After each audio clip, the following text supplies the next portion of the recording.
नमस्कार, मैं कुमार प्रबोध और आप देख रहे हैं फर्स्ट बिहार झारखंड। एक तो चुनाव की गर्मी जो है लगातार बढ़ती जा रही है, बाहर मौसम का प्रकोप, टेम्परेचर लगातार अप होता जा रहा है। तरबूज खाना पड़ रहा है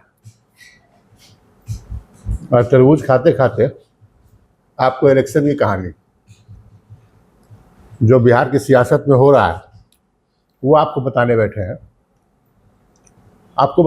हैं। कि किस तरीके से इस दफ़ा बात हम एक्चुअली कर रहे हैं महागठबंधन की, और महागठबंधन ने इस बार तमाम सियासी समीकरण जो है वो अपने बदल लिए हैं।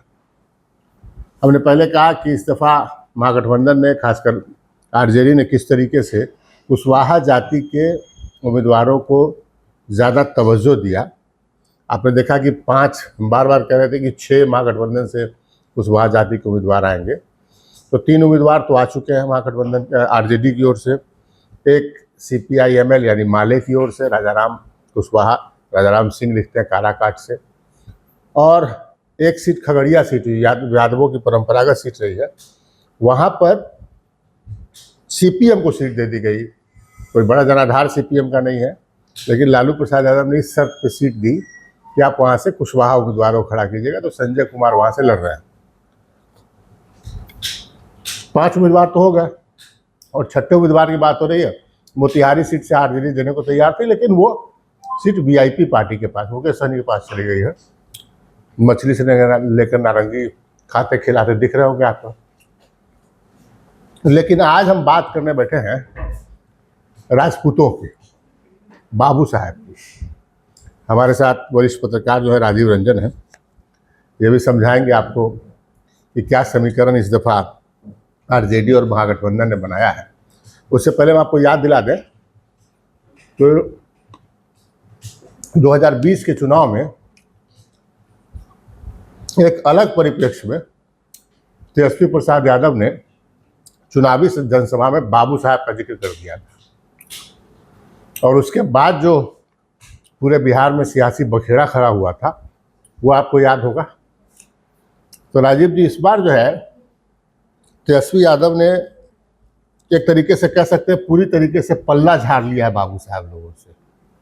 आप देख रहे होंगे कि बिहार में कांग्रेस की 6 सीटों की बात छोड़ दें तो बाकी जो है सीट, एक आरजेडी की सीट फंसी हुई है सिवान, तो 40 में से 33 उम्मीदवार घोषित हो चुके हैं, और बाबू साहब यानी राजपूत में से सिर्फ एक कैंडिडेट, सिर्फ आप देख रहे होंगे कि बक्सर में जगदानंद सिंह के बेटे सुधाकर सिंह को जो है वो कैंडिडेट बनाया गया है। तो कुल मिलाकर राजीव जी स्थिति है कि 40 में से, और बाकी जो 7 सीट बची है उसमें से एक सीट सिवान है, तो सिवान में वहाँ कोई राजपूत कैंडिडेट देने का सवाल नहीं उठता। वहाँ तो लड़ाई इस बात की चल रही है कि यादव को दिया जाए या मुसलमान को दिया जाए। और कांग्रेस की जो 6 सीटें बची हैं वो आप भी देख रहे होंगे कि वहाँ भी कोई राजपूतों की गुंजाइश नहीं बन रही है। अब उसकी मुजफ्फरपुर सीट है तो वहाँ से कोई राजपूत खड़ा होने का सवाल नहीं है, वहाँ तो अजय निषाद फिक्स हो चुके हैं। समस्तीपुर सीट है तो आप देख रहे हैं वहाँ से सन्नी हजारी, जो महेश्वर हजारी के बेटे हैं वो। एक महाराजगंज सीट राजपूतों की है, लेकिन वहाँ अखिलेश सिंह अपने बेटे को लड़ाने की कोशिश में लगे हुए हैं, राजपूत सीट वहाँ पर नहीं बन रही है। तो आखिरकार ये मूड परिवर्तन कैसे हुआ कि 40 में से सिर्फ एक सीट राजपूत को? क्या कहते हैं राजीव जी आप? ये राजपूतों की राजनीति को लेकर के तो ये आरजेडी का बड़ा फैसला है, और ऐसा नहीं है कि आरजेडी में राजपूत नेतृत्व नहीं रहा है। आप तो शुरू से याद कीजिए, प्रभुनाथ सिंह राजपूतों के बड़े नेता हुआ करते थे। उसके बाद रघुवंश बाबू ने बहुत लंबे समय तक मोर्चा संभाले रखा वहाँ। लेकिन इस बार ये सही में ये समझ से परे है कि राजपूत कैंडिडेट से इस बार आरजेडी ने बिल्कुल पल्ला झाड़ लिया है। एक सुधाकर सिंह अपवाद में कहे जा सकते हैं वो, लेकिन और किसी भी सीट पर राजपूत कैंडिडेट आरजेडी ने नहीं दिया है। तो आरजेडी ने मान लिया है, जो आप अभी तो याद दिला रहे थे, बाबू साहब वाली पुरानी कहानी तेजस्वी यादव से जो जुड़ा हुआ है। तो एक कारण हो सकता है कि इस बार वो पहले ही मान चुके हैं कि राजपूत हमको इस बार सपोर्ट तो नहीं करेगा। सबसे पहले दर्शकों को बता दें कि आप कहेंगे कि एक सीट दे दिया, एक सीट तो दिया ना, लेकिन थोड़ा सा बैकग्राउंड में पुरानी हिस्ट्री बताना जरूरी है। आप एक सीट दी, आप लोग ये पूछ सकते हैं कि आपने कैसे कहा, आप कैसे कह सकते हैं कि राजपूतों से पल्ला झाड़ लिया। तो उसके लिए हम 2019 का जो है वो हवाला देने जा रहे हैं। 2019 की बात हम करने जा रहे हैं। इससे ठीक पिछला चुनाव 2019 का लोकसभा चुनाव था। तो उस लोकसभा चुनाव में सवाल ये उठता है कि आप कैसे कहेंगे कि बाबू साहब से या राजपूत से पल्ला झाड़ लिया। तो हम देखेंगे कि 2019 के चुनाव में कितना टिकट महागठबंधन ने या आरजेडी ने दिया था और इस बार कितना टिकट दिया। तो हम गिनती से बताते हैं, सीट वाइज आपको बताते हैं कि 2019 में आरजेडी ने बक्सर से, जहाँ से भी सुधाकर सिंह चुनाव लड़ रहे, वहाँ से जगतानंद सिंह को खड़ा किया था। वैशाली लोकसभा सीट से रघुवंश प्रसाद सिंह खड़े हुए थे। इसके अलावा महाराजगंज लोकसभा सीट से प्रभुनाथ सिंह के बेटे रणधीर कुमार सिंह जो वो खड़े हुए थे। 3 सीट आरजेडी ने दिया था और 1 सीट कांग्रेस से दिया था राजपूतों को। पूर्णिया से उदय कुमार सिंह और पप्पू सिंह जो है वो खड़े हुए थे। तो 4 सीट 10% का हिस्सा पिछले बार महागठबंधन में, और इस बार सिर्फ एक। और कैसे कैसे सीट पर, हम सीट वाइज हम आपको बताते हैं कि राजीव जी देखिए कि रघुवंश प्रसाद सिंह आरजेडी के बड़े नेता थे। जब लालू यादव सत्ता में आए, केंद्र की सत्ता की हम बात कर रहे हैं, तो आप देखें कि 2004 में जब वो सत्ता में पावरफुल जब वो बने तो वो खुद कैबिनेट मंत्री बने और दूसरा कैबिनेट मंत्री किसको बनवाया, तो रघुवंश प्रसाद सिंह को बनवाया। तो वैशाली सीट से रघुवंश प्रसाद सिंह 7 दफे लगातार चुनाव लड़े। राजपूतों की परंपरागत सीट बना दिया था आरजेडी ने। और इस बार क्या किया कि वहाँ से रघुवंश प्रसाद सिंह का तो निधन हो गया, रघुवंश प्रसाद सिंह की बात छोड़िए, वहाँ से किसी दूसरे राजपूत को टिकट नहीं दिया। ढेर सारे दावेदार थे और टिकट दे दिया मुन्ना शुक्ला को। ये क्या बतलाता रहा? ये वैशाली पर जब हम लोग चर्चा कर रहे हैं तो उसमें यह भी जोड़ना जरूरी है कि ऐसा नहीं था कि आरजेडी के पास वैशाली से राजपूत ऑप्शन नहीं था। रामा सिंह पिछले कई महीनों से लगे हुए थे और उन्होंने तो वहाँ अपना जनसंपर्क अभियान भी शुरू कर दिया। एक बार वहाँ से वो सांसद रह चुके हैं। रघुवंश बाबू को उन्होंने हराया था और रघुवंश बाबू के बेटे भी वहाँ हैं जो भी, तो वो भी टिकट के दावेदार हो सकते थे। और भी राजपूत लीडर्स की कमी थोड़ी है आरजेडी में राजपूत लीडर की कमी नहीं है। लेकिन ये शिफ्ट कर गया। वो उन्होंने कहा कि नहीं, राजपूत उम्मीदवार हम खड़ा नहीं करेंगे वैशाली से और दे देंगे हम वहाँ भूमिहार कैंडिडेट को मुन्ना शुक्ला। वो तो आरजेडी में थे भी नहीं, पिछला विधानसभा चुनाव निर्दलीय लड़े हैं, कभी आरजेडी में नहीं रहे। और मुन्ना शुक्ला को घर से बुलाकर टिकट वहाँ पर दे दिया गया। ये वैशाली सीट का समीकरण है। आप देखिए, ये अब आप चर्चा कर रहे हैं सिर्फ राजपूतों की प्रबोध जी, लेकिन मैं कहूंगा कि इस बार जो टिकट का बंटवारा आरजेडी ने किया है वो बहुत ही स्ट्रेटेजिक तरीके से किया गया है।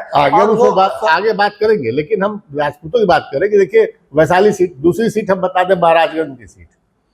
प्रभुनाथ सिंह वहाँ से एमपी हुआ करते थे।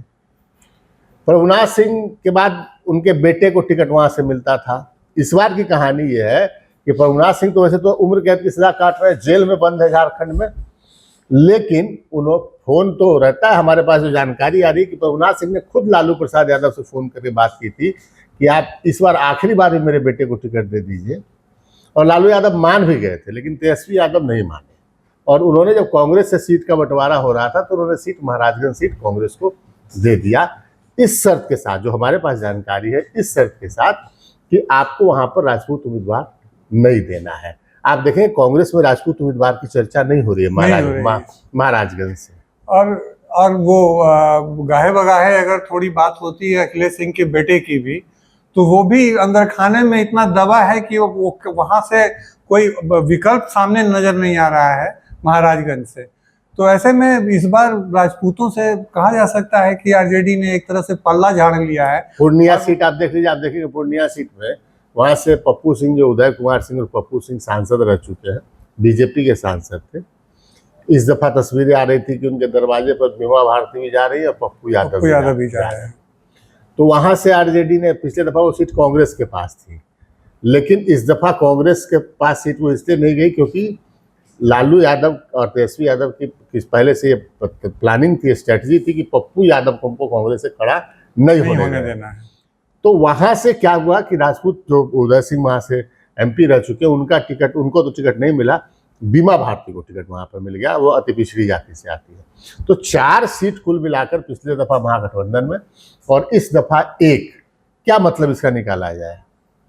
इसका मतलब चुनावी रणनीति तैयार हुई होगी, और मुझे लगता है इस बात प्रबोध जी की जो जातीय सर्वेक्षण की जो रिपोर्ट आई है, वह रिपोर्ट पर जितना एनडीए नहीं भरोसा कर रहा है और उस रिपोर्ट को आधार बन के एनडीए के घटक दल टिकट नहीं बांट रहे हैं, लेकिन इस बार आरजेडी खासकर लालू प्रसाद और तेजस्वी यादव ने उस सर्वे की रिपोर्ट के आधार पर आप हर जगह देख लीजिए बड़ा कि वो फॉरवर्ड बनाम बैकवर्ड की लड़ाई बनाने की कोशिश की जा रही है। लेकिन बड़ा दिलचस्प उदाहरण है ना, आप देखिए ना कि बड़ा दिलचस्प उदाहरण है कि आप जो देखेंगे, सवर्णों की हम बात कर लें तो जो जातीय जनगणना की रिपोर्ट आई है, तो उस रिपोर्ट में आप देखेंगे सबसे 1 नंबर पर सवर्णों के बीच ब्राह्मण, तो महागठबंधन से एक ब्राह्मण को टिकट नहीं। दूसरे नंबर पर राजपूत, तो वहां महागठबंधन से राजपूत को सिर्फ एक राजपूत को टिकट।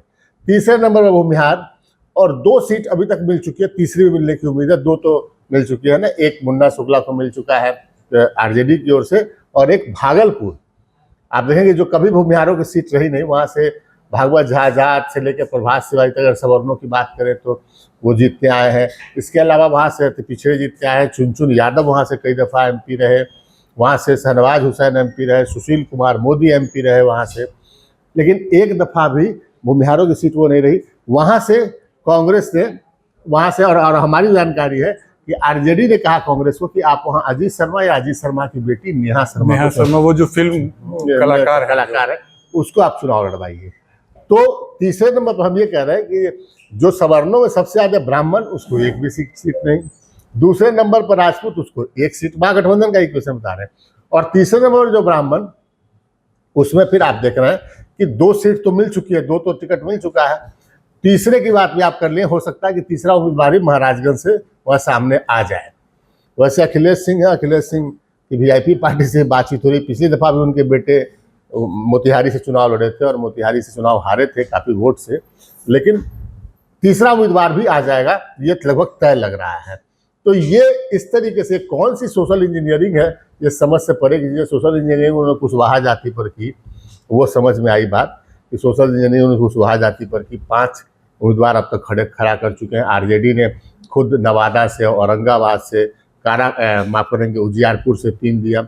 इसके अलावा CPIML काराकाट से राजाराम कुशवाहा, राजाराम सिंह लिखते हैं वो, और मुंगेर से अशोक महतो की पत्नी एक्चुअली कुशवाहा जाति से, लेकिन वो जो अशोक महतो है वो अशोक महतो के नाम पर दिया गया। तो अशोक महतो तो खैर धानुक जाति के लोग हैं, वो है, तो वो अलग मामला है। अगर आप उसको जोड़ लें, पत्नी की जाति जोड़ लें तो कुशवाहा एक और आप मान सकते हैं, 6 कुशवाहा तो हो ही गया।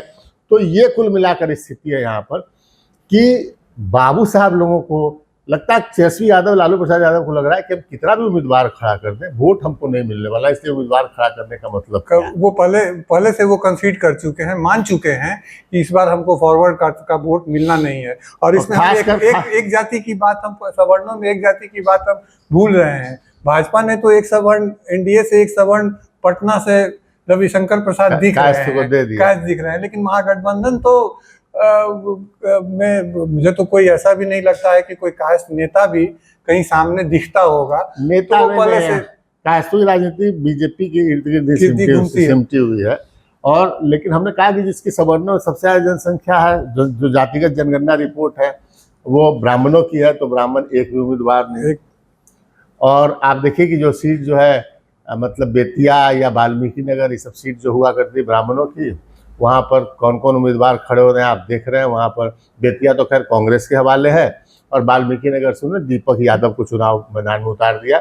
दीपक यादव बता दें पिछली दफा बहुजन समाज पार्टी से वहाँ चुनाव लड़े थे, तो वहाँ उतार दिया है। तो ये स्थिति है कि ब्राह्मणों को साफ करो, ब्राह्मणों को साफ करो, राजपूतों को क्वार्टर करो, हाफ नहीं करो। 4 सीट पर लड़े थे, 1/4 सीट पर जो है वो पहुंच गए। तो वो ब्राह्मणों को क्वार्टर करो, भूमिहारों को डबल करो। आप ये कह सकते हैं कि भूमिहारों को डबल करो। बिल्कुल। और कास्टों की तो बात मत करो, बात ही मत करो। वो तो ये- वैसे भी उनकी संख्या 0.60% परसेंट पर आ है। चुकी है वो। तो हमारे पास जानकारी है कि पूरा जो आरजेडी के जो वॉर रूम है ना, वहां पर ये जो जातीय जनगणना के जो आंकड़े सरकार सार्वजनिक नहीं कर रही है ना, वो आंकड़े सरकार के पास आए थे।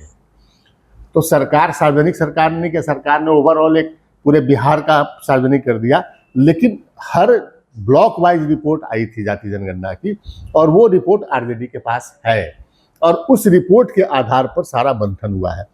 तो आप देखें कि कुशवाहा वोटों को लेकर सबसे ज़्यादा प्लानिंग उन्होंने की है कुशवाहा को लेकर। कुशवाहा को लेकर प्लानिंग इसलिए की है क्योंकि उनका मानना है कि एक तो मानना है कि हम कुशवाहा लवकुश समीकरण के तहत वोट है वो हम उधर जाता है, एनडीए के पाले में उसको तोड़ेंगे, और दूसरी बात यह कि सम्राट चौधरी को ठिकाने लगाएंगे। ठिकाने लगाना है।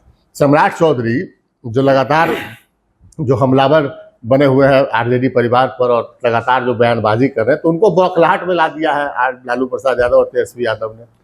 अब तो ये कहा जा रहा है कि सम्राट चौधरी अगर नेता है तो कुशवाहा जाति का वोट जाकर दिलवाएं नवादा सीट पर। और इस पूरे अगर पूरे घटनाक्रम पर नजर डालें तो यह भी एक अजीब ये है कि एनडीए की तरफ से या खासकर भाजपा की तरफ से एक भी कुशवाहा कैंडिडेट इस चुनाव में कहीं नजर नहीं आ रहा है। नहीं, एनडीए भाजपा की ओर से कुशवाहा कैंडिडेट नजर नहीं आया है, लेकिन कुशवाहा जाति के कैंडिडेट्स की संख्या पिछले बार की तुलना में उन लोगों ने बढ़ाई है। आप देखेंगे जैसे जिस सीट सिवान सीट से वहाँ पर कविता सिंह जीती थी सांसद, उससे पहले ओम प्रकाश यादव सांसद थे, वहाँ पर रमेश कुशवाहा की वाइफ को एक नई सीट कुशवाहा के लोगों के लिए क्रिएट की गई।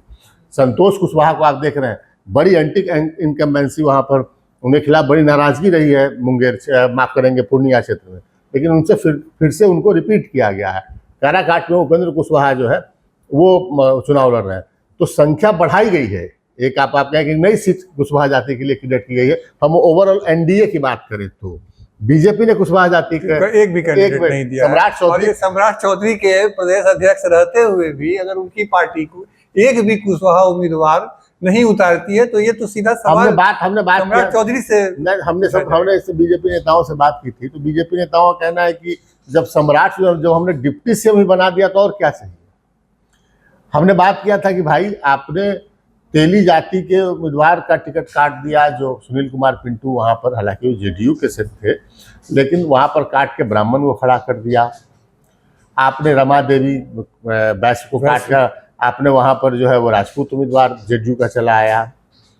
तो हमने बात की थी कि ये वैश्यों का गला क्यों काटा जा रहा है, तो जवाब मिला बीजेपी नेताओं की ओर से कि जब देश का प्रधानमंत्री ही तेली जाति का और वैश्य है, तो फिर अब दूसरा चीज क्या खोज रहे हैं, ढूंढ रहे हैं। तो उसी फॉर्मूले पर सम्राट चूंकि बिहार प्रदेश भाजपा के अध्यक्ष हैं, इसीलिए मान लिया गया कि बाकी किसी भी कुशवाहा जब राजा ही उसी जाति का हो, यह उनका मानना, उनका कहना है कि जब राजा ही उसी जाति का हो तो फिर बाकी किसकी जरूरत है।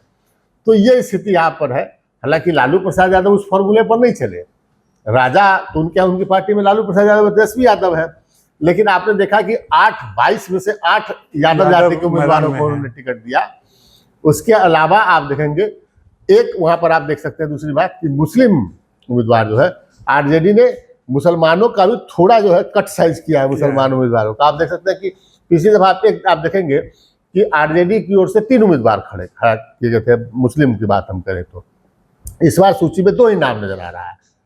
आप देखेंगे शिवहर से फैसल अली चुनाव लड़े थे पिछली दफा, उस शिवहर सीट से वहां ऋतु जायसवाल को उतार दिया गया।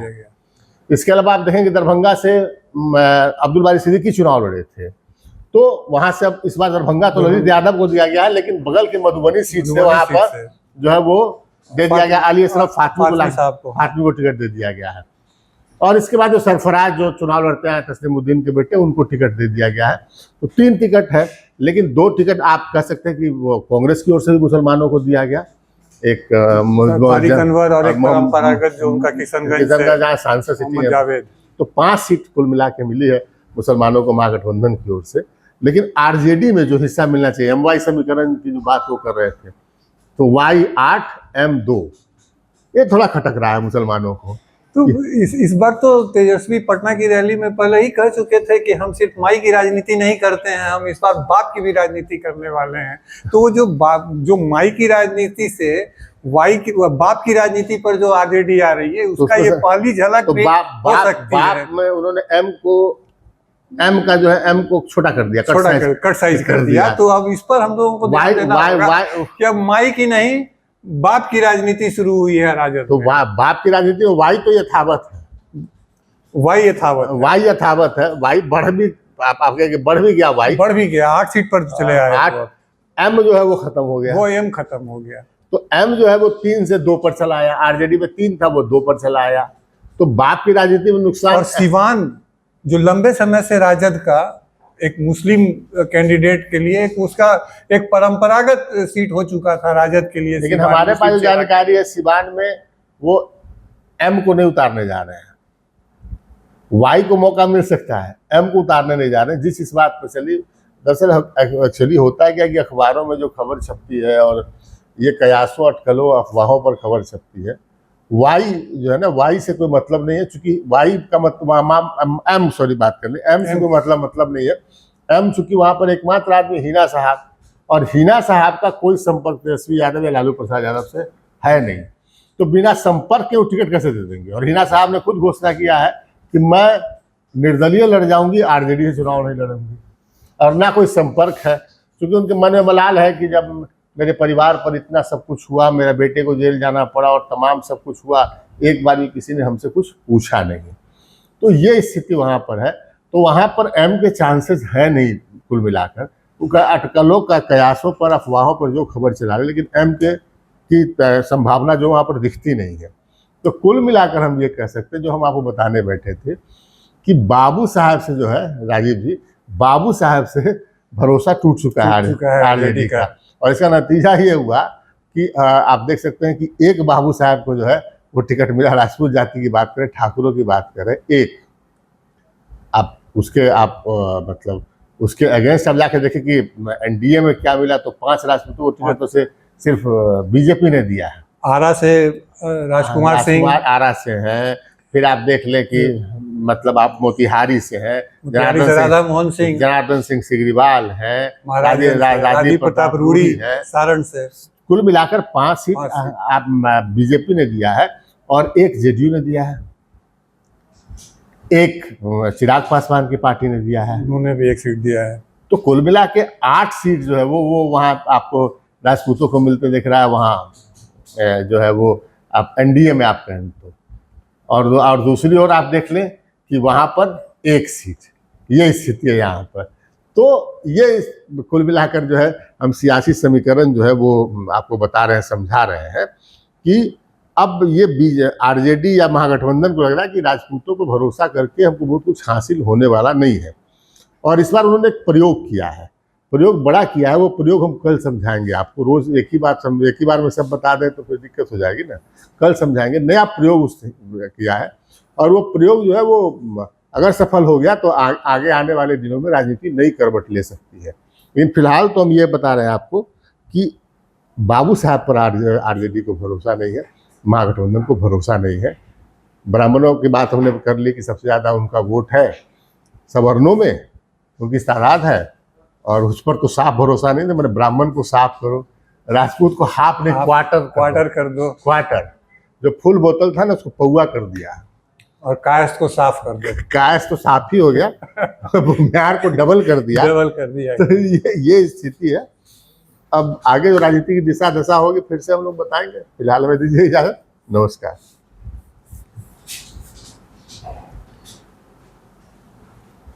ऐसे ठीक था हो। पनोरमा ग्रुप, जो सोचता है वो करता है। आपके अपने सपनों का आशियाना। ये लो, मुंह मीठा करो। आज मैंने अपना जॉब छोड़ दिया, अब हम पूर्णिया वापस जाएंगे। जॉब छोड़ दिया है? मतलब ये घर कैसे चलेगा? हम करेंगे क्या? और माँ बाबूजी क्या बोलेंगे? इसलिए मैं एक और मिठाई का डब्बा लाया। अपने बिजनेस के लिए लोन अप्रूव हो गया। अरे लोन अप्रूव हो गया वो तो ठीक है, लेकिन पूर्णिया में हम रहेंगे कहाँ? अपना घर भी तो नहीं है वहाँ। इसलिए तो एक और मिठाई का डब्बा अलग से लाया हूँ। हमने पूर्णिया में घर ले लिया है, पूर्णिया के ई होम्स पैनोरमा में।